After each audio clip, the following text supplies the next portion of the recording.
Hello, नमस्कार दोस्तों। मैं आपका दोस्त एक बार फिर से आपके लिए बहुत ही इंपॉर्टेंट क्लास लेके आया हूँ दोस्तों आज का टॉपिक है श्वसन तंत्र। कौन सा है दोस्तों? श्वसन तंत्र। ये दोस्तों बायोलॉजी की सीरीज चल रही है, इसमें हमारी 2 क्लास हो चुकी हैं, उनको भी देखें। और दोस्तों ये किसके लिए एग्ज़ाम है? चाहे आप रेलवे की तैयारी कर रहे हो, चाहे किसी भी वनडे एग्ज़ाम की तैयारी कर रहे हो जहाँ पर साइंस आती है, ये क्लास आपके लिए बहुत ही इंपॉर्टेंट है। मैंने इसको आम भाषा में समझाने की कोशिश की है या करूँगा। किसमें? आम भाषा में, बिल्कुल मामूली भाषा में।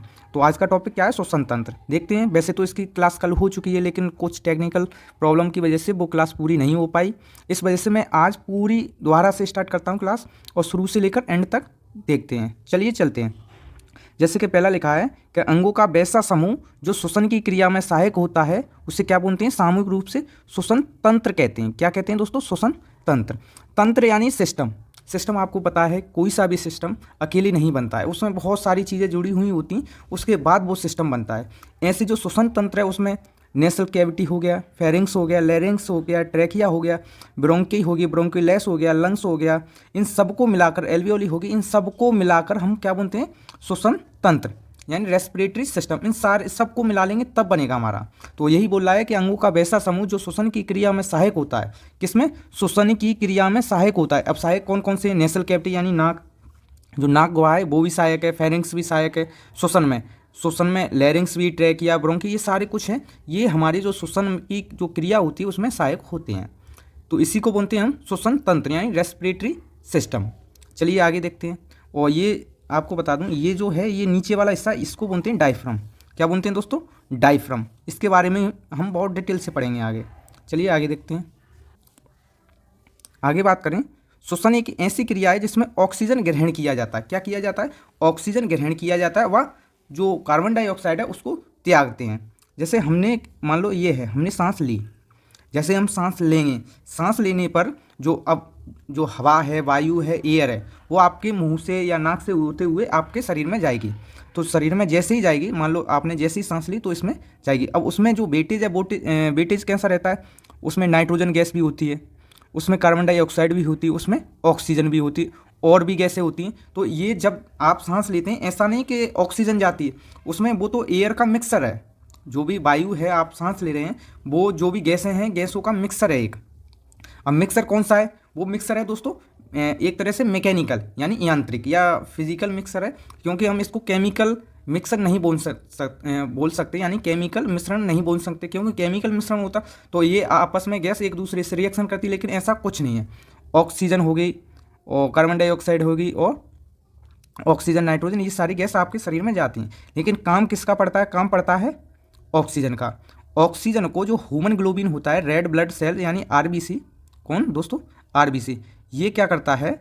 ऑक्सीजन को जकड़ लेता है, यानी एक तरह से पकड़ लेता है। पकड़ने के बाद ह्यूमन ग्लोबिन उसी ऑक्सीजन को प्रत्येक ऑर्गन यानी प्रत्येक अंग के पास ले जाता है। अंग कौन सा? चाहे लीवर हो, पेनक्रियास हो या स्टमच हो, सारे जितने भी शरीर के अंग हैं, उन अंगों की कोशिका के पास ले जाता है।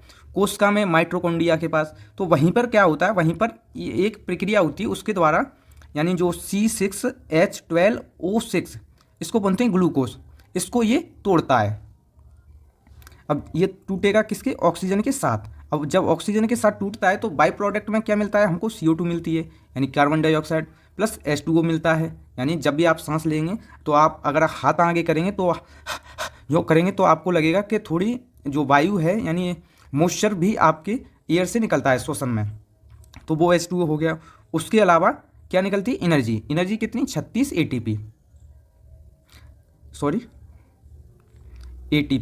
एटीपी की कभी कभार फुल फॉर्म में पूछ लेता है, तो एटीपी की जो फुल फॉर्म है वो क्या है? एडिनो ट्राई फॉस्फेट, ये भी आपको याद रखनी। अब जो CO2 है बाई प्रोडक्ट निकला है, तो CO2 को फिर ब्लड जो आरबीसी है, आरबीसी फिर से CO2 को जब्त कर लेती है, CO2 यानी कार्बन डाइऑक्साइड हो, फिर इसको ले जाती है लंग्स के पास, लंग्स इसको बाहर छोड़ देता है। ये सारी प्रक्रिया आपके शरीर में चलती है, जैसे जिसके फलस्वरूप ऑक्सीजन ग्लूकोज को तोड़ देता है। ग्लूकोज क्या है? C6H12, इसको कौन? ऑक्सीजन तोड़ देता है। तोड़ने के बाद बाई प्रोडक्ट में क्या मिलता है हमको? CO2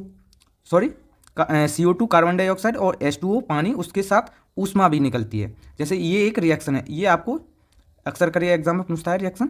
तो इसमें क्या है? C6H12O6 प्लस 6O2, इससे बाई प्रोडक्ट, ये सारा बाई प्रोडक्ट निकल रहा है कि 6CO2 6H2O प्लस 686 कैलोरी ऊर्जा। श्वसन की क्रिया एक ऑक्सीकरण की क्रिया है। इसके फलस्वरूप ऊर्जा का निर्माण होता है या ऊर्जा या ऊष्मा निकलती है।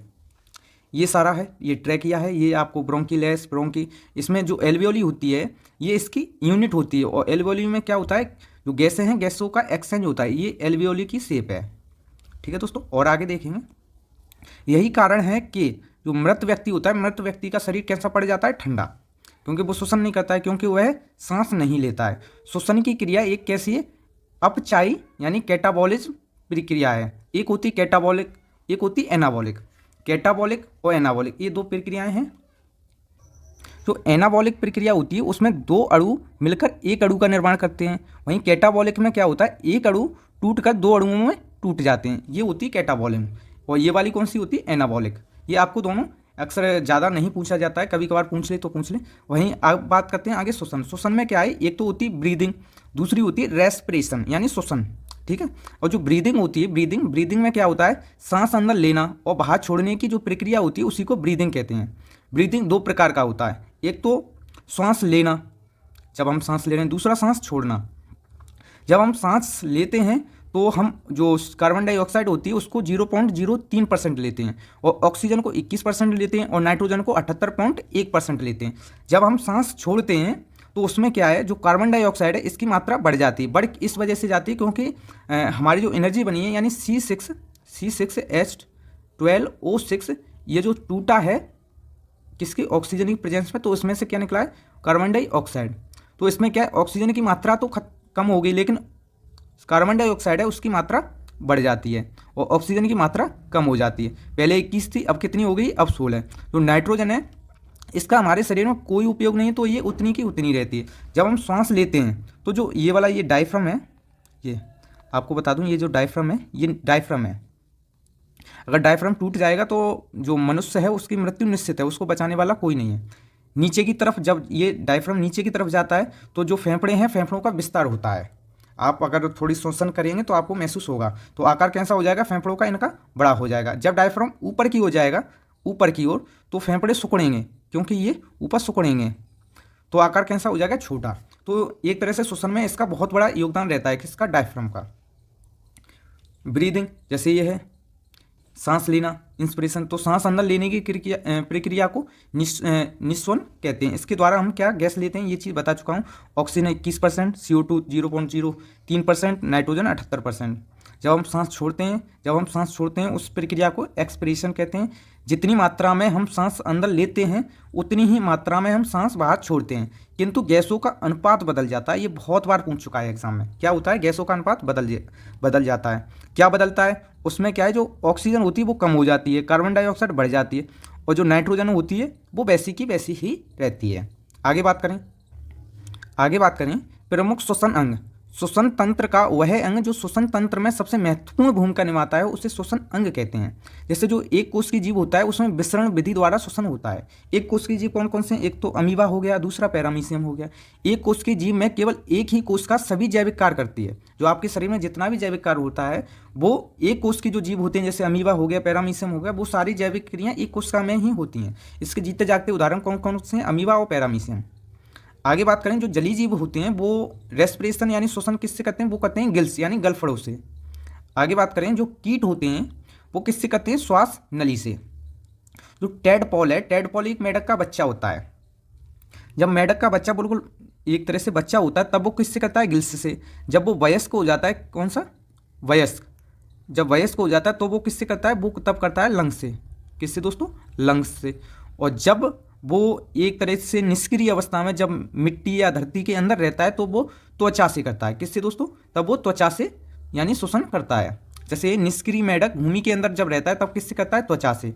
और जब बाहर रहे तो एकमात्र ऐसा ही जीव यही है जो तीनों से करता है। एक तो त्वचा से श्वसन करता है, दूसरा गिल्स से भी करता है, जब बच्चा होता है तब गिल्स से, और जब वयस्क हो जाता है तब लंग्स से। जो बिच्छू है वो किससे श्वसन करता है, वो करता है बुकलंगस से। किससे दोस्तों, बुकलंगस। जो मानव होता है, मानव किससे करता है, फेफड़ों से। ये है मानव के फेफड़े। ठीक है दोस्तों, ये मानव के फेफड़े हैं, तो इससे ये श्वसन करता है। श्वसन में क्या है, ऑक्सीजन लेता है, कार्बन डाइऑक्साइड छोड़ता है। आगे बात करें, अगर आपको क्लास अच्छी लगे तो लाइक का बटन दबा दें दोस्तों। मानव का श्वसन मार्ग, जब मानव जब श्वसन करता है तो वायु जिस मार्ग का अनुसरण करती है तो उस मार्ग को ही श्वसन मार्ग कहा जाता है। इसमें क्या है श्वसन मार्ग में, तो नेसल कैविटी हो गया, माउथ हो गया, फेरिंग्स हो गया, लैरिंग्स हो गया, ट्रैकिया हो गई, ब्रोंकी हो गई, ब्रोंकियोलेस हो गई, लंग्स हो गया, एल्वियोली हो गई। पहले तो आपकी नाक में जाएगा, उसके बाद पीछे ये होते हुए ऐसे आपकी ये जाता है। ये पूरे मार्ग को क्या बोलते हैं, श्वसन मार्ग बोलते हैं। और श्वसन मार्ग में कौन कौन आता है, एक तो नासा छिद्र आता है, नस का कपाट आता है, ग्रसनी आती है, larynx, trachea, bronchi, bronchioles, alveoli, blood और सेल, ये सारा क्या है, श्वसन मार्ग है। ठीक है दोस्तों, क्या है, श्वसन मार्ग है। अब इसमें बात करें जो नासा छिद्र होता है यानी नस का नेसल कैविटी, ये जहाँ से हम सांस लेते हैं, नाक, जो नाक के जो छिद्र होते हैं तो उनसे हम सांस लेते हैं। इसमें क्या होता है, इसमें होता है एक तो बाल पाए जाते हैं, क्या होते हैं, बाल। तो ये एक तरह से एयर को फिल्ट्रेशन करने का काम करते हैं, यानी एयर को प्योरीफाई करने का, यानी ये जो एयर है उसको प्योरीफाई कर देते हैं। और दूसरा इसमें पाया जाता है एक म्यूकस यानी चिपचिपा पदार्थ। इसमें क्या है, उसके बावजूद जैसे फिल्ट्रेशन हो गया, उसके बावजूद भी कोई बहुत बारीक कोई सी भी चीज़ बच जाती है, बहुत बारीक कर, तो उसको वो अपने आप चिपका लेता है। तो ये सब नेचुरल चीज़ है, आप बाल ना काटा करें, बहुत सारे लोग काटते हैं। जो नस का कपाट है ये पीछे का हिस्सा है, मुंह के पीछे का। जो ग्रसनी है, ग्रसनी एक कॉमन नली है, इसमें फूड भी जाता है, क्या दोस्तों, फूड भी जाता है और एयर भी जाती है, ये एक कॉमन नली है। उसके बाद आता है, उसके बाद आती है एक एपिग्लोटिक, एक ढक्कन होता है, एपिग्लोटिक ढक्कन। इसका काम क्या है, जैसे ये आगे वाली होती है कौन सी, एयर पाइप, इसके पीछे होती है एक फूड पाइप। जब भी आप भोजन करेंगे तब जो एपिग्लोटिक है वो बंद हो जाएगा, क्या हो जाएगा दोस्तों, बंद हो जाएगा। बंद होने से क्या है, जो फूड है, फूड एयर पाइप में ना जाते हुए कहाँ जाता है, वो जाता है फूड पाइप में, फूड पाइप में ही जाएगा। और कभी कभार तभी तो बड़े बूढ़े होते हैं, जो बुजुर्ग लोग होते हैं, वो बोलते हैं कि भोजन करते समय आप बोला ना करें, जिससे कि कभी आपके जो श्वास नली है उसमें भोजन ना चला जाए। अगर भोजन चला जाएगा तो आपकी मौत भी हो सकती है दोस्तों। और कभी कभार क्या होता है, भोजन करते समय आप बात करते हैं तो जो फूड पाइप है उसमें एयर चली जाती है, एयर चली जाने के कारण आपको हिचकी आती हैं, तो इसका विशेष ध्यान रखें। उसके बाद आता है लैरिंग्स, लैरिंग्स यानी दोस्तों स्वर तंत्र। उसके बाद आता है ट्रैकिया, ट्रैकिया आपको दिख रहा होगा, ठीक है दोस्तों, ये है ट्रैकिया, ये है लैरिंग्स, ये क्या है दोस्तों, ये है लैरिंग्स। उसके बाद आता है ब्रोंकी, ये दो जो नली हैं इसको बोलते हैं ब्रोंकी। उसके बाद ये बहुत सारी नली हैं, इसको बोलते हैं ब्रोंकियोलेस, क्या बोलते हैं दोस्तों, ब्रोंकियोलेस। उसके बाद जो ये हैं, ये छोटे छोटे, इनको बोलते हैं एल्वियोली, एल्वियोली का आकार ऐसा होता है, एल्वियोली।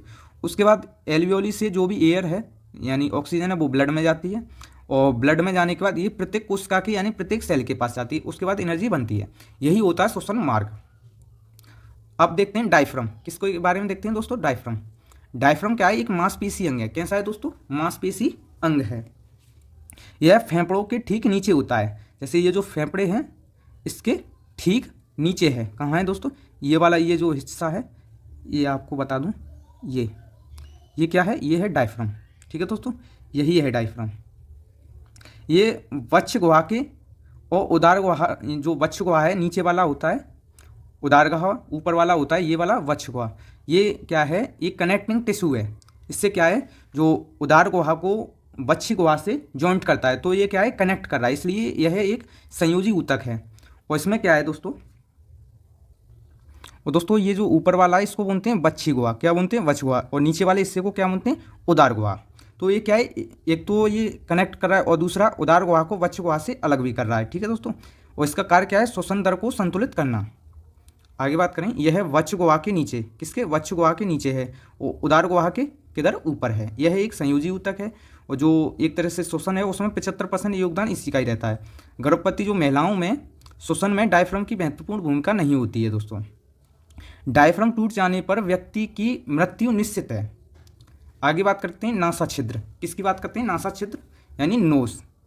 ये हैं रोम्स, ये होते हैं, इसमें हेयर होते हैं,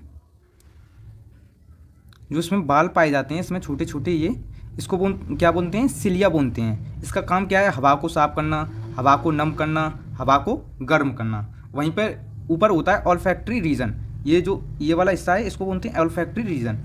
इससे क्या है, आप जो सुगंध लेते हैं उसका एहसास होता है कि कैसी सुगंध है, सुगंध को महसूस करते हैं। जैसे ये है, इसको बोलते हैं ऑल्फैक्टरी वल्व, ये वाला हिस्सा, ठीक है। इससे क्या है, हम गंध को महसूस करते हैं। नाक का यह अगला भाग है, इसी भाग से वायु अंदर जाती है, तो जो नेसल कैविटी वो इसमें बाल पाए जाते हैं जो धूल कण को रोक लेते हैं। आगे बात करें नसका कपाट। नसका कपाट में जैसे ऑल्फैक्टरी जो रीजन होता है, क्षेत्र होता है, ये मस्तिष्क से जुड़ा होता है और गंध को महसूस करने में सहायक होता है। जो श्वसन क्षेत्र होता है ये हवा से नमी प्राप्त करता है और हवा को गर्म करता है। ये होता है ऑल्फैक्टरी। कभी कभार ये लोकेशन पूछ लेता है, तो यहीं से जो नम्स होती हैं, जैसे ये है, ये यहाँ से आपको सुगंध महसूस होती है। फिर ये ऊपर एक ट्रैक्ट है, यहाँ से ये आपकी सुगंध को आपके दिमाग में भेजता है, तब वहाँ से एक सिग्नल आता है, उसके बाद आपको पता चलता है ये किसकी गंध है। और ये है नेसल कैविटी। ठीक है दोस्तों, ये है ऑल्फैक्टरी नर्व्स। ठीक है दोस्तों, आगे बात करें, यह नाक का पिछला भाग होता है। कौन सा? नसका कपाट नाक का पिछला भाग होता है। इसमें चिपचिपा म्यूकस पाया जाता है। नसका कपाट के पास ऑल्फैक्टरी लूब पाया जाता है जो हमें सुगंध का एहसास कराता है। ये चीज़ बता चुके हैं। आगे बात करते हैं ग्रसनी। ग्रसनी क्या है? यह नसका कपाट के नीचे तथा मुख गुहा के पीछे, ये वाला जो हिस्सा है इसी को बोलते हैं ग्रसनी। फेरिंग्स, क्या बोलते हैं? ग्रसनी या फेरिंग्स। ये क्या है? ये नसका कपाट के नीचे, जो नसका कपाट है ये इसके तो नीचे हो गया, और मुख गुहा के जो मुख है उसके पीछे पाया जाता है। इस मार्ग से भोजन और वायु दोनों जाते हैं, यानी एक ये कॉमन पाइप है। ग्रसनी यानी फेरिंग्स निगल द्वारा के माध्यम से ग्रासनली से जुड़ता है। ग्रासनी यानी स्वर तंत्र के द्वारा श्वास नली यानी ट्रैकिया से जुड़ा होता है। आगे बात करें ग्रसनी यानी फेरिंग्स, यह है पाचन तंत्र और श्वसन तंत्र प्रणाली का एक अवयनिष्ठ हिस्सा है। ठीक है दोस्तों, ये आपको याद रहना चाहिए। ये वाला पीछे वाला भाग फेरिंग्स है। आगे बात करते हैं स्वर तंत्र यानी लैरिंग्स। यह ग्रसनी होती है, ग्रसनी के नीचे पाया जाता है। यह आवाज़ निकालने में सहायक होता है, अतः इसे वोकल बॉक्स कहते हैं। पक्षियों में वोकल बॉक्स का काम सैरिंग्स करता है। लैरिंग्स पर एक कपाट पाया जाता है जिसे एपिग्लोटिक कहते हैं। एपिग्लोटिक यानी एक ढक्कन होता है, एपिग्लोटिक कहते हैं। जब हम कुछ निगलते हैं तो एपिग्लोटिक बंद हो जाता है और भोजन श्वास नली में ना जाकर ग्रास नली में ही जाता है। जब कभी एपिग्लोटिक खुला रह जाता है तो हमें हिचकी आने लगती हैं, क्योंकि जो फूड पाइप होता है ग्रास नली उसमें एयर चली जाती है। और एपिग्लोटिक को कौन नियंत्रित करता है? मेड्यूला ऑब्लांगेटा, ये एक ग्रंथि है, इसको नियंत्रण करती है। वहीं इधर बात करें, लैरिंग्स अथवा स्वरतंत्र ट्रैकिया के ऊपरी प्रवेश भाग हैं, जहाँ से हम, जैसे ये है, ये ट्रैकिया है, तो ये वाला हिस्सा है। ठीक है दोस्तों, लैरिंग्स के अंदर पतले पतले वोकल कार्ड अथवा ध्वनि रज्जु पाए जाते हैं। ये जो है ये ध्वनि रज्जु है। इनमें जब वाइब्रेशन होता है उसी के बाद आपको बोलने का एहसास या आपकी आवाज़ निकलती है, तभी आपकी ध्वनि उत्पन्न होती है। अब इनके बारे में देख लें। जो ध्वनि रज्जु हैं यानी वोकल बॉक्स हैं, यानी ध्वनि की पिच ज़्यादा हो, पतली आवाज़ रहती है, और ये अक्सर कर किस में? महिलाओं में। यानी ये जो है ध्वनि रज्जु अगर छोटा होगा तो ध्वनि की पिच ज़्यादा होगी, आवाज़ पतली रहेगी, और ये सारा कुछ किस में रहता है? महिलाओं में। और ये जो मनुष्य होते हैं उसमें ये बड़ा होता है। इससे क्या है? ध्वनि की पिच कम, भारी आवाज़, और ये किस में होता है? पुरुषों में। ठीक है दोस्तों, आगे बात करते हैं फेफड़े के बाहर की झिल्ली। इसको बोलते हैं प्ल्यूरा। क्या बोलते हैं दोस्तों? जो फेफड़े की बाहर की झिल्ली है उसको बोलते हैं प्ल्यूरा। दोनों प्ल्यूरा के बीच द्रव यानी प्ल्यूरल द्रव पाया जाता है। क्या पाया जाता है? प्ल्यूरल द्रव होता है। ये जो बाहर की झिल्ली है, ये आप जो देख रहे हैं, ये यही है प्ल्यूरा। ठीक है दोस्तों, फेफड़े की अवस्थिति। अब फेफड़े, जैसे इसका जो अध्ययन होता है उसको बोलते हैं पल्मोलॉजी। इसके डॉक्टर को पल्मोलॉजिस्ट। रंग कैसा होता है? गुलाबी। वजन कितना होता है फेफड़ों का? इनका होता है 1.3 किलोग्राम।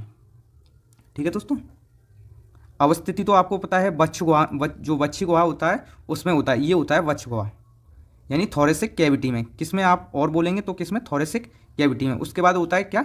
डायफ्राम। फेफड़े के कार्य। फेफड़े के कार्य क्या है? जो रुधिर है यानी जो ब्लड है, ब्लड को शुद्ध करना। ब्लड को शुद्ध करना यानी आम भाषा में कहें, यानी ब्लड में से CO2 को निकालना और ऑक्सीजन को डालना। जैसे ही ऑक्सीजन को डालेंगे तो कैसा हो जाएगा? हमारा शुद्ध, यानी प्योरिफिकेशन, यानी प्योर ब्लड हो जाएगा। इधर कौन सा निकलेगा? हमारा प्योर ब्लड। कौन सा दोस्तों? Pure blood. और इधर कौन सा जाएगा? इधर जाएगा इम्प्योर। कौन सा दोस्तों? Impure blood. तो जो फेफड़े हैं उनका काम क्या है? रक्त को शुद्ध करना। और इसी में क्या होता है? एल्वियोली में गैसों का आदान प्रदान भी होता है। फेफड़े यानी लंग्स। जो फेफड़े होते हैं, बाएं फेफड़ा छोटा, जो बाएं फेफड़े के कार्डिक नोच में हृदय अवस्थित होता है, और दोनों फेफड़ों के बीच खाली स्थान को मध्य स्तनिका कहते हैं दोस्तों। इसकी लोकेशन कहाँ होती है? थोरेसिस कैविटी में होती है। यह मानव के बक्षगुहा में पाया जाता है। यह मानव का मुख्य श्वसन अंग है। कौन सा? फेफड़ा। इसकी संख्या 2 होती है। दाहिना फेफड़ा बड़ा होता है। जो दाहिना यानी कि राइट साइड वाला कैसा होता है? बड़ा। आपको बता दूं, जो राइट वाला है फेफड़ा वो बड़ा होता है।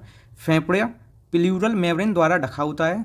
फेफड़े को पुष्पस यानी पल्मोनरी भी कहते हैं। फेफड़े रक्त में ऑक्सीजन मिला देते हैं जिससे रक्त का शुद्धिकरण हो जाता है, अर्थात रक्त फेफड़े में जाकर शुद्ध हो जाते हैं।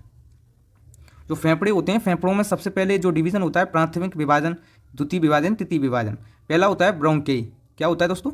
ब्रोंकी। ये 2 भागों में बट जाता है। उसके बाद होता है ब्रोंकीलेस। ब्रोंकीलेस बहुत सारे भागों में डिवाइड हो जाती है। ये जो है ब्रोंकीलेस। उसके बाद आता है एल्वियोली। ये फेफड़े की इसको इकाई भी बोलते हैं।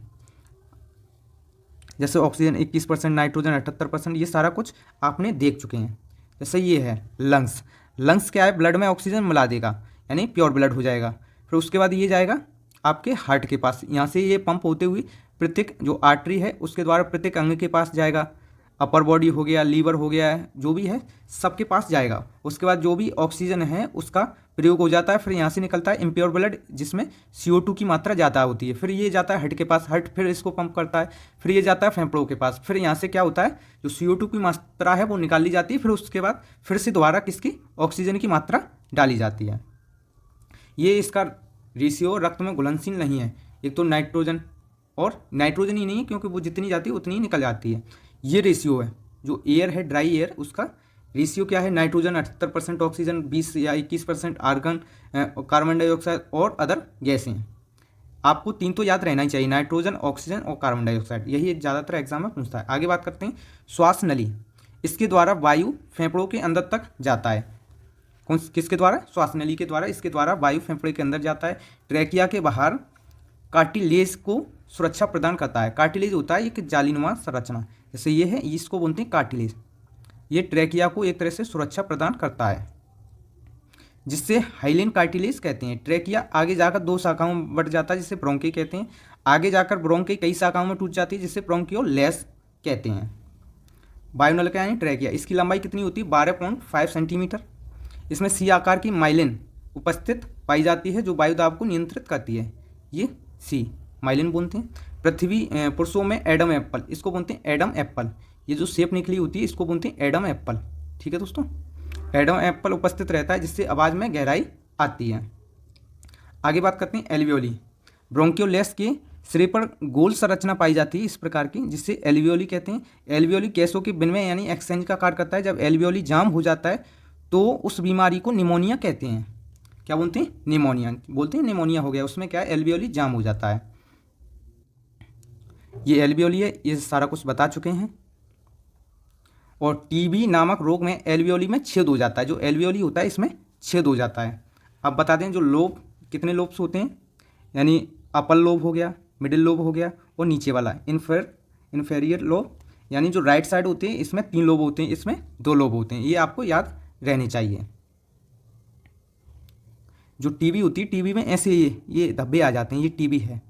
ट्यूबरकुलोसिस बोलते हैं इसको, टीबी को। जब एल्वियोली में बलगम जम जाता है तो उससे क्या बोलते हैं? दमा या अस्थमा। जैसे ये है, इसमें क्या है? ये बलगम जम गया है तो उससे क्या है? आपकी खांसी आएगी। खांसी में कभी कभार बलगम आता है, जैसे ये है, ये जो आप देख रहे हैं ये बलगम जम गया है नली में। एल्वियोली में रक्त कोशिकाएं होती हैं जिनमें रक्त पाया जाता है। रक्त के अंदर ह्यूमन ग्लोबिन होते हैं। एल्वियोली ह्यूमन ग्लोबिन में ऑक्सीजन छोड़ देता है। जो एल्वियोली होता है ह्यूमन ग्लोबिन में यानी रक्त में ऑक्सीजन छोड़ देता है जिससे जो रक्त रूपांतरित होकर जो ह्यूमन ग्लोबिन है वो किस में हो जाता है? ऑक्सी ह्यूमन ग्लोबिन इसमें बदल जाता है और ऑक्सी ह्यूमन ग्लोबिन कोशिकाओं पहुँचकर ऑक्सीजन दे देता है और यह ऑक्सीजन ग्लूकोज को तोड़ देता है जिसके फलस्वरूप कार्बन डाइऑक्साइड निकलती है बाई प्रोडक्ट में। ये सारी प्रक्रिया हम लोग देख चुके हैं। जैसे ये एल्वियोली, इसमें से ऑक्सीजन आती है, CO2 बाहर निकल जाती है, फिर ये सारी जो ऑक्सीजन प्रत्येक सेल के पास जाती है। ये नेसल कैविटी है, वोकल बॉक्स है, विंड पाइप, फूड पाइप, ये सारा कुछ हम देख चुके हैं। उसके बाद क्या होता है? ह्यूमन ग्लोबिन कार्बन डाइऑक्साइड को बांध लेता है जिससे कि कार्बो हीमोग्लोबिन बन जाता है और पुनः एल्वियोली तक वापस आता है। जब हम सांस छोड़ते हैं तो एल्वियोली में पहुंचा कार्बन डाइऑक्साइड बाहर निकल जाता है। यह प्रक्रिया निरंतर चलती रहती है, इसे ही श्वसन कहते हैं। आगे बात करते हैं टाइडल वॉल्यूम। अब बात करें टाइडल वॉल्यूम। टाइडल वॉल्यूम क्या होता है, एक बार में हम जितनी सांस अंदर लेते हैं या जितनी सांस छोड़ते हैं तो उसे हम टाइडल वॉल्यूम कहते हैं टीवी से। एक बार में टाइडल वॉल्यूम कितना होता है, 500 ml होता है। अतः एक बार में, अतः 1 मिनट में टीवी यानी 500 × 16 यानी कितना हो जाएगा, ये हो जाएगा टाइडल वॉल्यूम। ये होता है टाइडल वॉल्यूम। ये है लीटर में, क्या है दोस्तों, लीटर में कितना है 0.5 लीटर, और यही कितना है 500 ml मिलीलीटर। ठीक है दोस्तों, तो ये वही एक ही चीज़ है। आगे बात करते हैं टोटल लंग कैपेसिटी। एक बार में ली गई अधिकतम वायु यानी सांस को टोटल लंग कैपेसिटी यानी टीएलसी कहते हैं। टोटल लंग कैपेसिटी यानी टीएलसी लगभग कितनी होती, 6000 मिलीलीटर यानी 6 लीटर होता है। टोटल लंग वैल्यू यानी टीएलसी का मात्र 8% होता है। जब कभी सांस लेने में हमें किसी बीमारी के कारण परेशानी होती है तो वेंटिलेटर मशीन द्वारा कृत्रिम सांस दिया जाता है। इसमें ऑक्सीजन के साथ हीलियम मिला दिया जाता है क्योंकि ऑक्सीजन बहुत भारी होता है। वेंटिलेटर का प्रयोग आईसीयू में करते हैं। अधिक गहराई पर जाने वाला गोताखोर अपने सिलेंडर में ऑक्सीजन के साथ हीलियम ले जाते हैं। पानी में कम गहराई तक जाने वाले गोताखोर सिलेंडर में ऑक्सीजन के साथ किसको, नाइट्रोजन को ले जाते हैं। वयस्क मानव 1 मिनट में 14 से 18 बार सांस लेता है। छोटा बच्चा 1 मिनट में 14 से 30 बार सांस लेता है। दोस्तों कोशिका शोषण, यह मानव कोशिका के अंदर होता है। यह एक जटिल प्रक्रिया है। क्या है दोस्तों, यह एक जटिल प्रक्रिया है जिसके द्वारा पाचन के फलस्वरूप बना ग्लूकोज कोशिका में टूट जाता है, जिससे हमें ऊर्जा प्राप्त होती है। कोशिका शोषण 2 प्रकार का होता है, एक होता है कोशिका द्रव्य, दूसरा होता है माइक्रोकॉन्ड्रिया में। कोशिका शोषण यानी कि एक होता है अनॉक्सी, एक होता है ऑक्सी शोषण। कौन सा दोस्तों, ऑक्सी यानी एरेबिक रेस्पिरेशन, एक होता है अनएरेबिक रेस्पिरेशन। जो एरेबिक रेस्पिरेशन होता है उसमें जो ग्लूकोज होता है वो ऑक्सीजन के साथ टूटता है। उसमें by product CO2 + H2O + ATP यानी 36 ATP हमें ऊर्जा मिलती है। नेट टोटल मिलती है 38, लेकिन 2 मॉलिक्यूल इसमें ही खर्च हो जाते हैं। और आगे जो प्रक्रिया होती है अनएरेबिक, उसमें क्या होता है C6H12O6, इसको विदाउट ऑक्सीजन की प्रेजेंस में इसको प्रक्रिया करते हैं। इसमें क्या है C3H6 और O3 ये हमको मिलता है। ये क्या होता है लैक्टिक एसिड प्लस ATP में ऊर्जा कितनी मिलती है, 2 मॉलिक्यूल। और इसी लैक्टिक एसिड के कारण आपके जो एक तरह से मांसपेशी होती हैं इसमें खिंचावट होती है यानी दर्द होता है। और जो अनएरेबिक प्रक्रिया है वो कहाँ होती है, वो होती है कोशिका द्रव्य में। कहाँ होती है दोस्तों, वो होती है कोशिका द्रव्य में। और एरेबिक प्रक्रिया वो दोनों जगह होती है, एक तो कोशिका द्रव्य में भी होती है और दूसरी माइटोकॉन्ड्रिया में भी होती है। कोशिका द्रव्य में शोषण, यह कोशिका द्रव्य में होता है। कौन सा, कोशिका द्रव्य में। यह ऑक्सीजन की अनुपस्थिति में होता है, अतः यह इसको अनऑक्सी यानी अनएरेबिक रेस्पिरेशन बोलते हैं। बीज का अंकुरण जीवाणु या ईस्ट में अनऑक्सी शोषण होता है। कोशिका द्रव्य में अनऑक्सी शोषण के फलस्वरूप 4 ATP का निर्माण होता है। 2 ATP इसकी प्रक्रिया में खर्च हो जाते हैं, जिसमें से 2 ATP ग्लूकोज को तोड़ने में ग्लाइकोलाइसिस में खर्च हो जाते हैं। तो नेट हमको कितना मिलता है, 2 ATP। ग्लाइकोलाइसिस के दौरान 2 ATP का लाभ होता है। ग्लाइकोलाइसिस के बाद क्रेब चक्र प्रारंभ होता है। ठीक है दोस्तों, ग्लाइकोलाइसिस तथा क्रेब चक्र के बीच की कड़ी को एसिटाइल यानी CA को कहते हैं। यह है अनएरेबिक रेस्पिरेशन। जो माइटोकॉन्ड्रिया में होता है या माइटोकॉन्ड्रिया में होता है, इसे ऑक्सीशोषण कहते हैं क्योंकि यह ऑक्सीजन की उपस्थिति में होता है। माइटोकॉन्ड्रिया में होने वाले चक्र को क्रेब चक्र कहते हैं क्योंकि इसकी खोज क्रेब्स नामक विद्वान ने की है। कोशिका द्रव्य में ग्लाइकोलाइसिस के फलस्वरूप बने 2 पायरुविक अम्ल को माइटोकॉन्ड्रिया में पूर्ण अपघटन यानी टूटना होता है। एक पायरुविक अम्ल से अपघटन से कितनी 18 ATP ऊर्जा मिलती है, अतः माइटोकॉन्ड्रिया में पहुंचे 2 पायरुविक अम्ल के अपघटन से कुल 36 ATP ऊर्जा मिलती है। ग्लाइकोलाइसिस के दौरान हमें 2 ATP का लाभ होता है, अतः कुल ATP की संख्या 39 हो जाती है। 38 ATP। 38 ATP मिलकर एक ग्लूकोज का निर्माण करते हैं, जिससे हमें ऊर्जा प्राप्त होती है। क्रेब्स चक्र के दौरान CO2 निकलती है। शोषण पदार्थ क्या है, ये है इन्हीं का ही आप ग्लूकोज में वैसे पदार्थ जिनका कोशिका शोषण के दौरान अपघटन यानी टूटना होता है और हमें ऊर्जा की प्राप्ति होती है, शोषण पदार्थ कहलाते हैं। जैसे कार्बन डाइऑक्साइड हो गया, वसा हो गया, प्रोटीन हो गया।